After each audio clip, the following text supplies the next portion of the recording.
কবিতা পাঠের সময় এখন। আমরা কবিতা পাঠে ছিলাম, আমরা কবিতা পাঠে আছি এবং আমরা কবিতা পাঠে থাকব।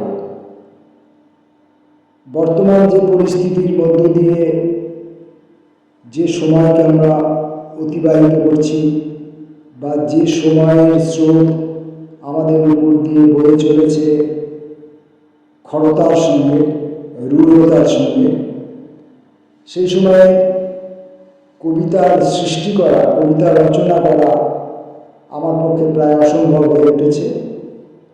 তাই এই সময়ে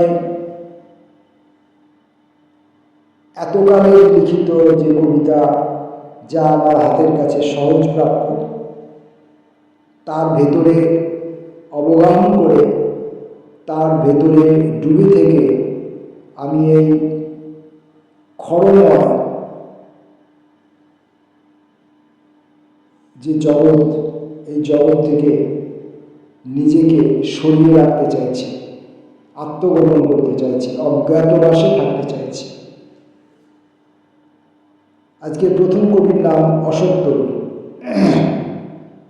অশোক তরুর প্রথম কবিতাটি ভ্রাম্যমান। ফাটা পায়ের পোর্ট্রেট, লাখ টাকা দাম।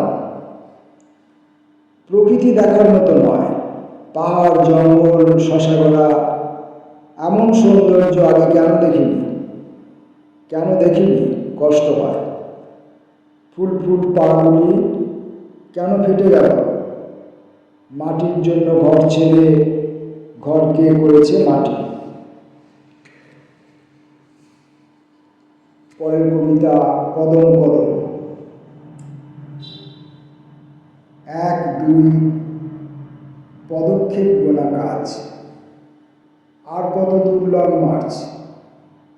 নিজের হিসাব নিজে রাখো যাত্রী, ডান বাম বাঁয়ে চলো, ডাঁয়ে চলো, সিধা চলো, পিছে নয়, কদম কদম এগিয়ে পিছিয়ে। আয়েসি বিলাস ভুলে যেতে হবে, লক্ষ্য যদি হয় চিতা।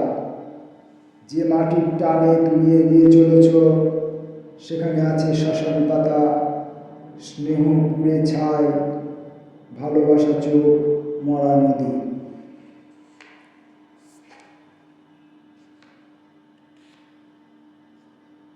পত্রিকা থেকে কবিতা পাঠ পর্বে, এই কবিতা পাঠের এই সময়ে আমরা আজকে পড়ব কবি পিনাকি রঞ্জন সামন্তের কবিতা।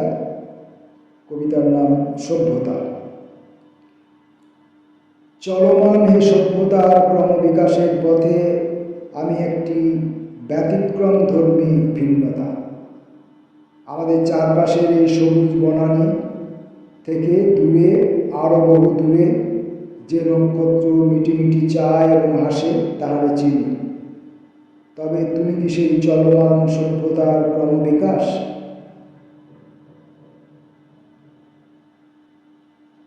চলমান হে সভ্যতার ক্রমবিকাশের পথে আমি একটি ব্যতিক্রম ধর্মী ভিন্নতা।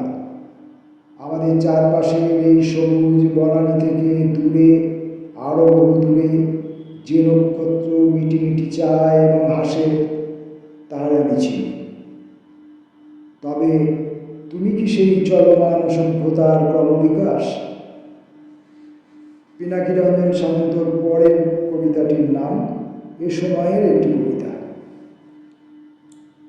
ভাত, রুটি, ময়দা খাওয়া বারণ। এটা চোখে দেখা কবিতা, মানে পড়বার সময় কবিতাটাকে চোখে দেখতেও হবে। ভাত অবলিক রুটি অবলিক ময়দা খাওয়া বারণ, মানে এই তিনটে জিনিসই খাওয়া বারণ। ভাত খাওয়াও চলবে না, রুটি খাওয়াও চলবে না, ময়দা খাওয়া চলবে না। চিনি অবলিক লবণ অবলিক সিঙ্গারা অবলিক চপ অবলিক জিলাপি, এগুলোও খাওয়া বারণ।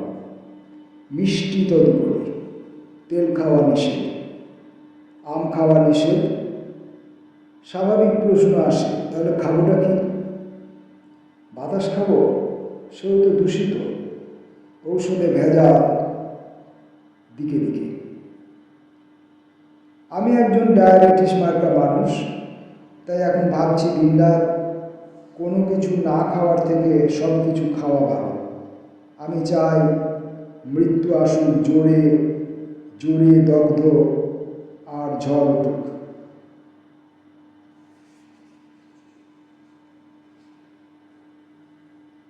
পরের কবির নাম প্রাণজি বসাক।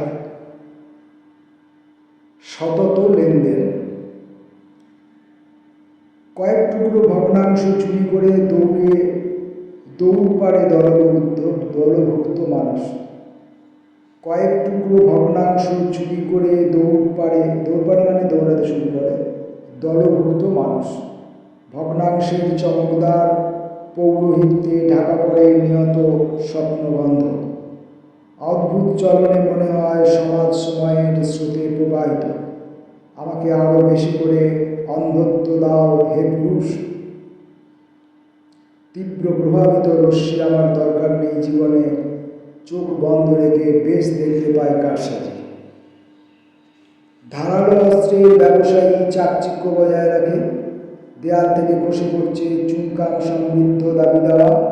ফেরার পথে হাঁটুরে চেনা পথে চলে বোচকা ভর্তি বিবেক। সতত লেনদেন নেই, সততার শুধু এক টুকরো ভগ্নাংশ অর্জন। পৃথিবী নরম হলে তুলে আনি কিছু বাক্যবান তোমাতে অর্পণ। শরতের স্নিগ্ধ শিল্পী ভোর ভোর ভাঙে নিমজ্জিত অন্ধকার।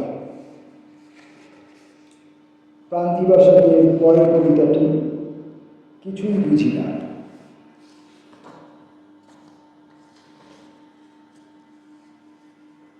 এখানে এলেই ঝাঁপ দিয়ে আসে আধার, আসে প্রেম, আসে ভালোবাসা, আসে অনুরোধ। আবার ঠিক জমে ওঠে না রাসমেলার শেষ বেলা।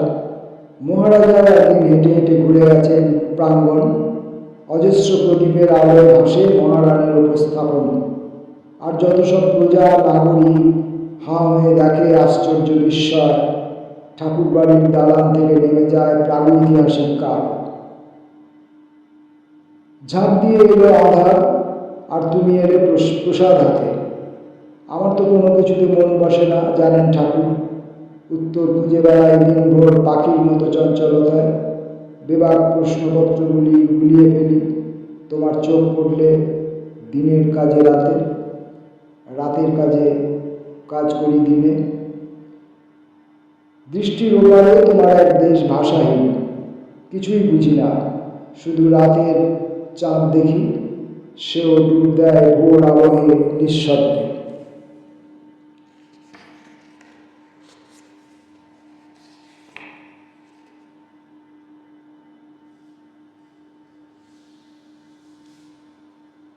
শুভদীপ দেবের দুটি কবিতা পড়ে আজকের পাঠ শেষ করব। তাতুন মিস্ট্রেস। তুই নাকি মাইক্রোস্কোপে মনে রাখিস? কই, কোনো জীবাশ্ম এসে তো আজ অবধি জানালো না তার টি শার্ট কেটে কতবার দেখে ফেলেছি ক্রোধ। বাকিটার নাম নাকি চামড়া। পেছন দিক থেকে একটা অন্ধকার আসতো, তুই কষ্ট পেতিস। ম্যাক্রো ডিম্যাক্রো, লোকে ভাবতো সিংহের পিঠে বসে পড়েছিস তুই। চল শুই, ঘুম আসার আগে অব্দি বুক হাতড়ায়। প্লেটোনিক রেস্তোরাঁয় রুটির মধ্যে কাগজ মেশাই। আমাদের সংসারে সংবাদ থাকুক, গ্রহ উপগ্রহ নিয়ে আমাদের সন্তান কথা বলুক। সে কথায় নির্মিত হোক উত্তর পল্লব, দক্ষিণ প্রদীপ আর দু একটা এশিয়া। জীবন এভাবেই যৌনতায় শেখে, সিংহের হৃদয় দেখে মৃত্যুশয্যা শেখে শিশুপাল। ভাসানের ভয় হারায় দুর্গা ক্রমজন। শেষ কবিতাটি মৌন দ্রোহ। আঙুলের আওয়াজ শুনে কেউ নাচে না। বিস্ময় থেকে শিক্ষা নেয়া শিশু ছাড়া সততা আর সততা আর অসততা নগ্ন করেছি আমি। ইতর প্রজাতিকে ভালোবেসে আত্মহত্যার দড়ি দিয়ে বেঁধে ফেলেছি প্রেম। সেম মনোরীনা, তোমার ধর্ম দেখেনি মন। সুর, ভূতের রাজার তাজমহল আজ ভেঙে ভেঙে ঝঙ্কৃত। আমরা তারাদের মতো বারবার দূরে সরে গেছি। দূরে সরে গেছে চাঁদ দেখতে দেখতে, ভাল্লুক হয়ে যাওয়া মানুষের ক্যান্সার, দূরে সরে গেছে মালয়েশিয়ান শার্ট। এ পৃথিবীর যাবতীয় মাত্রা দু প্রকার। এই জেনে ক্রুশ কাঁধে নির্ভয়ে হেঁটে যাচ্ছেন ছবি। জন্ম থেকে ফিরে আসা অসংখ্য প্রতিভার ত্রাণ। টেলিকম টাওয়ারের দিকে ফিরে তাকাচ্ছে না শকুন। তার মুখে শুধু অভিনয়, তার মুখে শুধু মূর্খামি। বিপন্ন ভাল্লুক জানত মানুষের কাঁচা ভীরুর স্বাদ। আমি কিছুই জানি না, শুধু জানি তুমি এক আস্ত আখরোট। পত্রিকা থেকে কবিতা পাঠ পর্যায়ে আজকে কয়েকজন কবির কবিতা বললাম। আসবো পরের দিন পরের পাঠে।